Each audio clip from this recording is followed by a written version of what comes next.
ल फाइनल्ली नेपालदेखि भारत, भारतदेखि नेपाल कसरी पैसा हाल्ने भनेर फाइनल्ली पत्ता लगाइसकेको छु। हेर्नुहोस् है, म देखाउने छु है। फाइनल्ली हामी पहिला सुरु चाहिँ नेपालदेखि भारत, नेपालदेखि भारत चाहिँ पहिला सुरु यो ग्लोबलको हो होइन। पहिला सुरु हामीलाई लगइन गर्नेछौँ। लगइन गरिसकेपछि पहिला सुरु हामी भारत कसरी पैसा हाल्ने भने यो हाम्रो यो खुल्यो होइन गाइस। यो खुलिसकेपछि फन्ड ट्रान्सफरमा जाम होइन। फन्ड ट्रान्सफरमा गइसकेपछि तपाईँको यो ई सेवाबाट यताउता हाल्ने हो। यो युपिआई क्रस बोर्डर भनेर लेखा छ है। यो ट्याक्क यसमा जाने हो। यसमा गइसकेपछि तपाईँले चाहिँ यसमा लोड गर्ने हो पैसा। नेपालमा जस्तै 10,000 रुपियाँ इन्डिया हाल्नु छ भने चाहिँ 10,000 रुपियाँ हाल्यो। 10,000 को 6,250 हुन्छ। ट्याक्क ल्याएर डिपोजिट गर्ने हो है गाइज। यसरी गएर ट्याक्क डिपोजिट गर्ने हो। ओके है।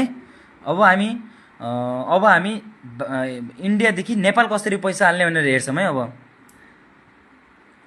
लक खोल्नेछौँ हामी चाहिँ। लक खोलिसकेपछि हामी यसको स्क्यानर निकाल्नेछौँ। यो हाम्रो नेपालको स्क्यानर हो है गाइज। टिभिसी इलेक्ट्रोनिक ई सेवा भने नेपालको। अब हामी पेटिएममा जानेछौँ। यो पेटिएम भयो गाइज होइन। अब यसलाई हामी फिङ्गरप्रिन्टबाट लक खोल्नेछौँ। पेटिएम नै हो गाइज है। यो इन्डियाको पेटिएम नै हो। ट्याक्क लगाएर स्क्यान गर्नेछौँ हामी है। स्क्यान गरेर यो ट्याक्क भयो किन गाइज, झुट बोले भन्नु होला है। फेरिबाट क्यान्सल गरिदिन्छु नबताए। यो ट्याक्क आउँछ है। अब के नाम आउँछ, नाम यहाँको टिबिसी छ। यहाँको के आउँछ, टिबिसी इलेक्ट्रोनिक भनेर आयो है गाइज। त्यहाँ पनि टिबिसी इलेक्ट्रोनिक भनेर आयो है। हजुरकै अगाडि गरेको छु मैले। पत्ताउनु न फेरिबाट ट्राई गर्छु है। हेर्नु है, ट्याक्क स्क्यान गरेँ है मैले। आउँछ है, हेर्नु सकिन्छ गाइज।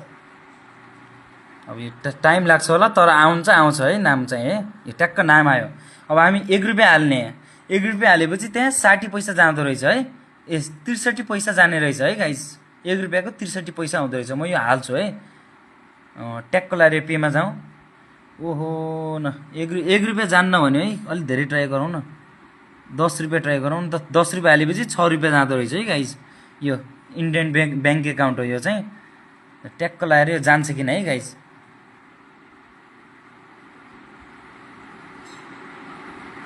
यो ट्याक्क गयो गाइज। उहाँ अब 6 रुपियाँ कति पैसा जान्छ है। यो पैसा चाहिँ है कट भएर जान्छ। यो यसरी रहेछ गाइज है।